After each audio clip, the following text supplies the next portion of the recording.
So, second part, Hi, welcome to part two. part two. And the part two of this sequel is about finding our own tribe. Actually, I wanted to expand on that after hearing what you said, Okay? because what I saw is the feeling of home on yourself, Yeah. and the process is just, like that I wanted to speak on was about the process of finding people to share your home with. Or that can respect your home, see you in your home. Sorry, the sun is kind of like burning the side of my head. I don't have any way to block it, so I'm just gonna like every now and then. I don't You know. want to try to block it? I don't think I can. This is, it's okay. It's okay. It'll be going away soon, so maybe I just turn a little bit more this way. So, there was this transition I started to see in the story you shared about stopping Christmas presents, stopping buying them and receiving them. Yeah. And By the way, it didn't stop me from celebrating Christmas with my family. I was always like pro celebration and connection with my family, so I never stopped celebrating with my family. I was just the only one not receiving and giving present, which was odd at the beginning, but eventually they just accepted me knowing that I was different. I hear what you did is you took out the stress. Because then it just, like, I mean, the stress or you took out what didn't feel right to you, or what felt like a mask. Maybe that's a better word. Exactly, the mask. Yeah. Because stress, I mean, I can work in something that's meaningful and would bring stress and anxiety, but it's something that I won't involve myself in compared to something that is imposed by society, which I perform, but which doesn't feel right to me in the moment anymore. So, yes, removing stress was a consequence or the aftermath of my action, but really for me it was that I never wanted to. I only did because I was taught since I was a baby that this is what we do. And I mean, in Asia, I didn't grow up even if my parents are Asian, I grew up in Canada where Christmas is a thing. And we just celebrated because everyone celebrated. And now there's a movement where a lot more people were going against this movement. But back in '97, when I had this feeling in the mall, I knew no one, even if it maybe existed, I knew no one that was living against this trend. Yeah. And so authenticity, feeling home within myself, for me, if we're ready to shift toward the next sequel, it's the foundation of how to find our tribe. We are not, like, I had tons of friends at home. I was, without bragging, I win the title, like in graduation, in high school and college, both of them, I win a couple prize of being popular, most friendly, etc., etc. Meaning that I always had a lot of friends in high school and college, and I love them. Like every time I go home, I have still friends from high school. Like every time I go back home, every couple of years, we hang out together. They don't even hang out by themselves, even if they live in the city. But when I go back, there's a gathering and we meet again, and we just laugh like we were still in high school. So I love them. But when I was back at 17 to maybe up to 25 years old, when I left Montreal, I would go play pool, whatever, baby foot, drink beer, and I would do it. But just like Christmas present, it didn't feel right. Eventually, I stopped, and that's why for me, finding your own tribe started with assuming authenticity. If you're not able to be authentic, then it's not possible for you to find the tribe that belongs to you. And eventually, the problem and the difficulty is that when you start becoming authentic, everybody is going away from you. And not just away, but you feel that even if you're hanging with people, you feel a distance and you feel more and more different. And that aloneness scared a lot of people. Yeah, because you don't know what's on the other side. Is there anything on the other side? What can you create? And it's scary, it's depressing, because you feel awkward. And I can feel now, with also like back in '97, there was no digital world. I couldn't make friends online. So now there's like group on Facebook about everything that can exist. So you know that you can find a community even online if you cannot find them in real. But I was really alone for like years at the beginning, and I was just like, because I didn't want to be just alone, so I would hang out and put this mask once a while. But at the end of the day, it's only when I started becoming authentic to myself that it opened the door for me to eventually find a tribe. And this didn't happen until 7 years later from my 17 years experience. It happened around when I was 25. 7 years later. Actually, Yeah. 8. It happened when I was 25. I was supposed to do a master research in the west coast of Canada for my master degree, and it was only maybe 60 kilometers away from the best place to rock climb in my country. And although I was just a beginner climber, was climbing in a gym and maybe sometime on the rock, I decided to go there just because all my friends told me I should go check it out. And that was the worst professional decision ever, because I just fell in love. It's like I was meeting people which I was feeling more connected in a matter of hour, in a matter of days, than friends I knew back home, which I love, but I knew for like decades.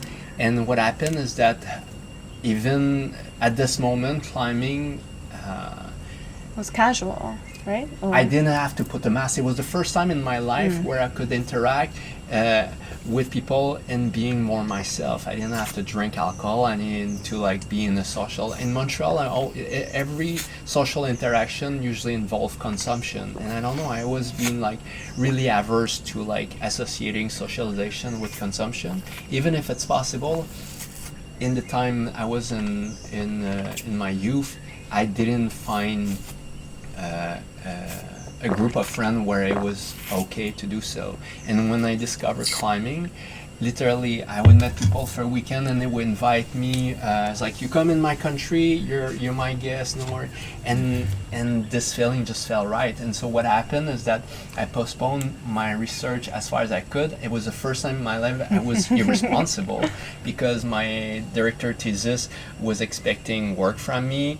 I told to all my friends and my family about this amazing project, and at the end I was secretly feeling conflicted for the first time in my life, and I just ignore.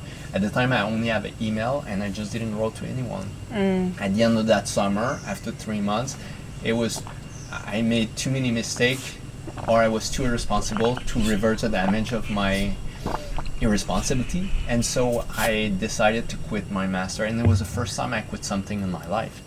So what happened is that I went back home, quit my research, quit my job, quit my apartment, say bye to my friend, my family, and moved to the West Coast, not knowing English. At the time I only spoke French, not knowing English at age Which, 25. to give reference for people who don't know, because I think this is important, is that in Canada it actually can be very separate. So it's not just, oh, I don't know English and there's people who will speak French. It's very limits your possibilities.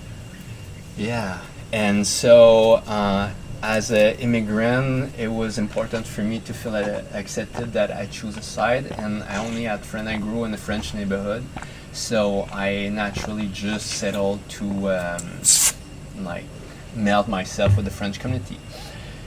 But so what it means is that up to 25 years old, even if English is mandatory at school, I spoke like barely 10 words, and I only work with the computer. I was not really good at it, but I only had office work. And so what it means is that I gave up everything that I was in Montreal, like an office worker and a good student, to move to the West Coast, where it's right in my face. Yeah, I'm just gonna try to... Sorry for the little fiasco of trying to The get some light shade. change, yeah, the sun just ended up. It's still in my face, but behind the cover of leaves, so it's a bit better. Okay. So I was saying that Before I was living in a city trying to perform a persona that was conditioned to me but never felt right. It was working for different government ministry and going to school full time in accounting and in finance and eventually in university in economics. And I was relatively good, but it never felt right. And so when I went for the first time in the west coast of Canada and end up in this climbing community for the first time, it was the first time in my life at the time where all the mask was lifted and I could be myself and be among people that feel just like me.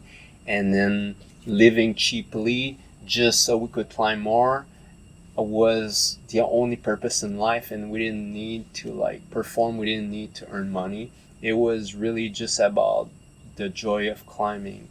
And as much as eventually this family didn't feel right to me couple years later, even a decade later, and this moment it was the first time I had found my tribe.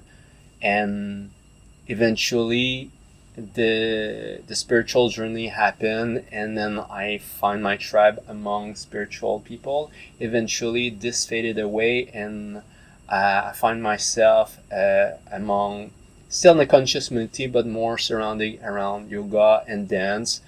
And so what I'm trying to go to is that it always start home, always for me is correlated with authenticity. And naturally when I found this authenticity, it gave me the opportunity to be lucky to find my tribe, which were just a group of people who were authentic the same way that I was. Which means that there's nothing wrong with people who are living a 9 to 5 working schedule if it feels right for themselves. I met people who seem to be really fulfilled in what they're doing, in what is more mainstream. But the real difference is how it feels within yourself. And that's how I correlate home with the ability to find your tribe. When did you find your tribe? Actually, I want to expand on what you said, because I heard it. The last thing that you said is you can feel at home, and then as we've been saying tribe, but it's also like, but family. That's what we're looking for, right? Because who do you have in your home with? If we're following this metaphor, because I had a really hard time finding my tribe. It took a really long time, which actually I didn't realize it took you that long either to find your tribe. I don't know why the time frame in my head was smaller between, stopping buying Christmas presents and then finding climbing community and like moving. I don't know why, but it was a shorter period in my mind. And I mean, stopping to buy Christmas present was just the first experience. Eventually, year after year, I would like stop. Something else. I threw my TV out and I cut my phone. For 20 years, I had zero phone.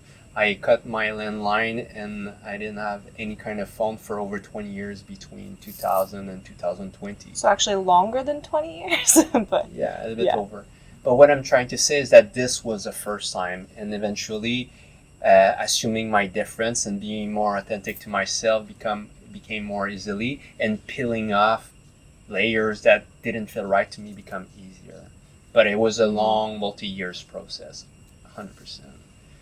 Yeah, there's still many layers through this period where I just perform a persona that was expected from me. And in some ways, there is layer of persona which I felt comfortable to perform. But the problem is when you don't feel comfortable to perform those layers, and then it's time to peel off. And even climbing was an identity I feel really proud to belong to, and eventually it didn't feel right, so it's to peel it off. And then you go through that sort of repetition again, where you know what it felt like to find home or to find family. You already feel at home in yourself, and then you're moving homes, and where's your new family? Exactly.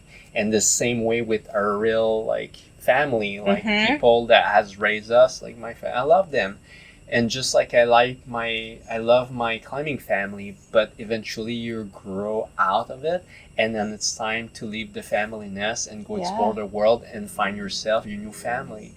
And I will always befriend and respect the path of each, but at the end is if you want to keep growing and stop shrinking, then it's important that you keep that inner feeling alive instead of shrinking it just by fear of hurting other people around you.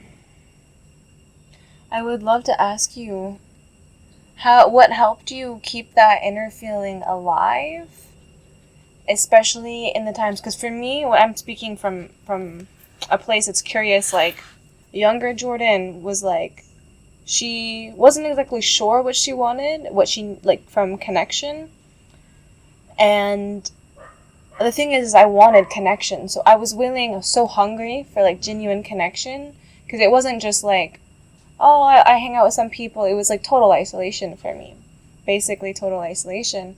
And so I was hungry enough for that connection that I kept performing the roles just to like have some sort of connection in there. So what helped you stay authentic to this?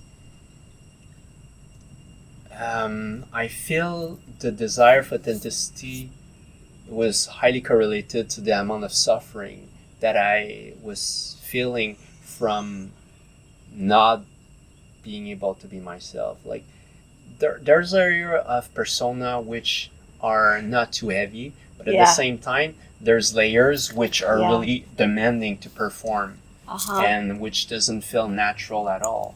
And I mean, there's probably more extremes. Like I don't know if you're people who are born within themselves gay and they have to perform. Like back in the day where homosexuality was not open, I can feel that there's probably more pressure. And now, like people who are transitioning gender, there's like so much variety in which you can be different and which society is slowly opening themselves to. But at the same time, there's layers which are a lot harder to open up and to come out from the hard drop for being yourself. And so I don't feel I had like such at the time it was kind of groundbreaking, at least for me, to be against that movement. But now there's like now not buying Christmas present, it's not a big deal for most Western society. It became a movement on its own, and to the extreme is like transitioning gender, even if it's more and more accepted. I can understand how difficult it can be when you always felt different and you're ready to come out, but there's like resistance. And I think that you break free when the suffering is outweighing your ability. If you're able to be happy, like I don't know, interacting with your role, I think it's okay. It's when the suffering is unbearable, then it's like you either have a chance to kill yourself or to break free from this inner expectation. I think that was one of the things I actually wrote a poem about once, which was freestyle. It was about hating resiliency. Why are you hating it? It's because of exactly what you just said. When the suffering was enough, you could just break free. If you have this ability to survive, to go, oh, I'm starving, and I'm just going to keep being resilient, I'm just going to keep going through it, taking just the baby steps, but like you don't die. It's a slow death. And so, and in some ways it takes courage to die. You know, die the you that you know, and I mean, you don't always know if you'll be reborn. You don't know what space you'll move into. You don't know who you'll find. And is that pain of like death, like, will you feel better after it? You know, for me, when I got into, you know, not feeling like I had connection the way that I really, like, that fulfilled me, like, I'm with you, and I feel seen, and I feel like I see you, and I don't have to go through this, like, facade, or, like, I have to interact with you this way to get that connection. I was super alone for a long time, and... Were you bothered, uncomfortable in your aloneness? I wasn't at first. But it took a weight eventually. Eventually, it was super lonely. And then, so I went through my removing layers, very early, and it wasn't always coming in a pretty way of like, oh, I'm going to stop buying Christmas presents. It was like, I can't do this anymore. I'm dying. And it's like, oh, is she okay? Rather than like this conscious decision coming from like a place of like wholeness. It's like I was broken, and then I could just find out that's not right for me, or that doesn't feel right. So it wasn't the same thing as like, I guess you said it really well, because I couldn't do it anymore. And so it came out like, I can't do this anymore. But it was different than I'm okay, and it's this part that I can't do anymore. It was, I'm not okay, and I can't do this anymore. So it brought a different feeling. So, yeah, I mean, it was really difficult, because it was the time, that was a long time until something shifted, until I found a new tribe. But like, I was young, and I had not many friends that I could connect with. I mean, I stopped going to public school and started doing online school in high school, like freshman year, halfway through. And I had friends I was still in touch with, and then I faded from them, or I wasn't following that same path that I did when I left school. And it got to a point, like many years I was okay. I had a long-term boyfriend, and so I had connection. He was friends with other people, and then we broke up. It was a really painful relationship. And then I really wanted to give myself to this spirituality, to what really interested me. And I found myself just needing to like connect in the ways that other kids my age did.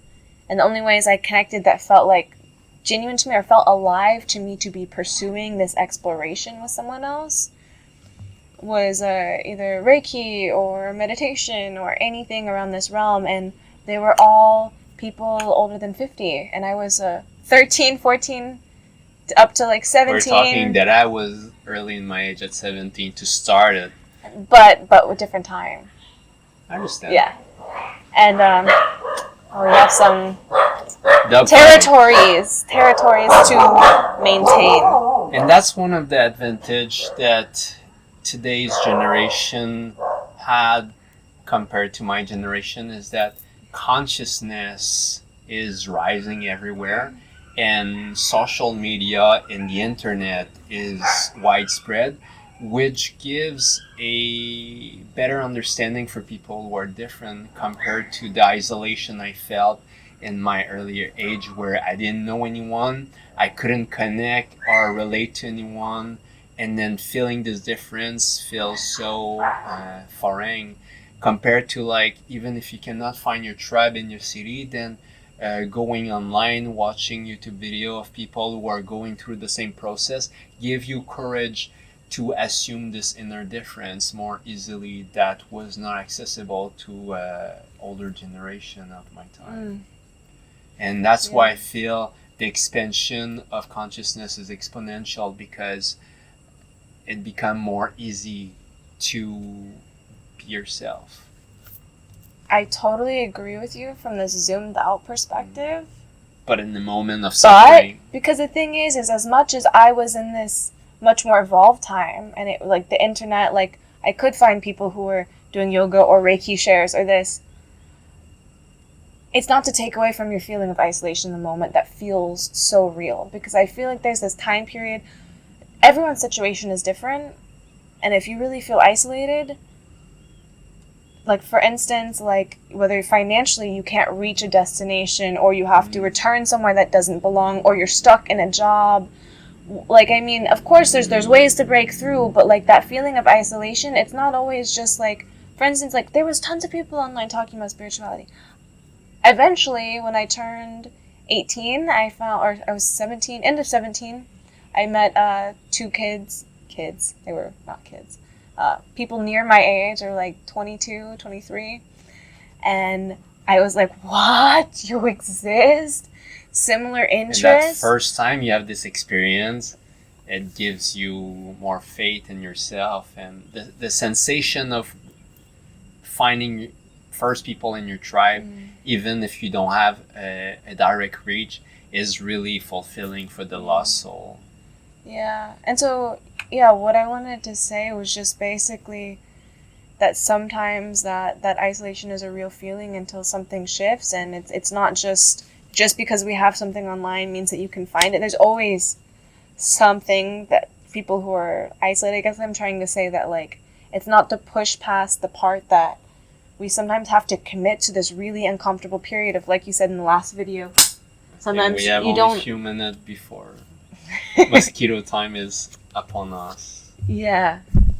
But like you said in the last video that you're wearing shoes and you're going to a shoe store and you can't find ones that fit, sometimes you have to go through that period of walking barefoot, no matter if there are spiritual communities or there are things like that, like, I feel like there's a period of walking barefoot that sucks and that sometimes we have to go through.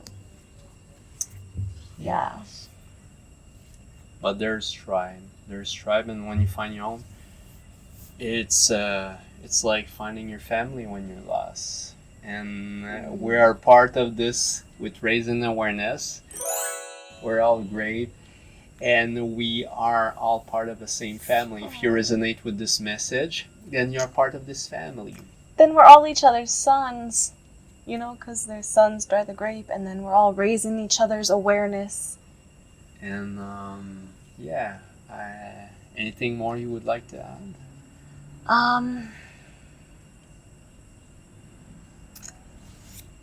I guess I want to add just the appreciation I have for, like, maintaining that authenticity of your inner home. Which I feel is the foundation. If you don't connect within yourself, the core of your identity, then it will be really hard to find your own tribe, which is really being yourself. You cannot not be yourself and finding a tribe that belongs to you. And it doesn't matter which tribe. It's like you'll know when you find it, and you'll know when it's your family. And again, when this feeling changed, then you know it's time to quit that family and to find your new family. And if you resonate with this message, and this is our family we're slowly building, and hopefully we can grow and expand together. Write in the comment if there's some similar experience that you would like to share with us, subject you would like us to cover, and like and subscribe if you enjoyed this video. And comment anything that helped get you through this place as well, no matter how many times you've lived it. Yeah, we could all use that And boost. until then, we love you and see you in the next video. Bye! Ciao!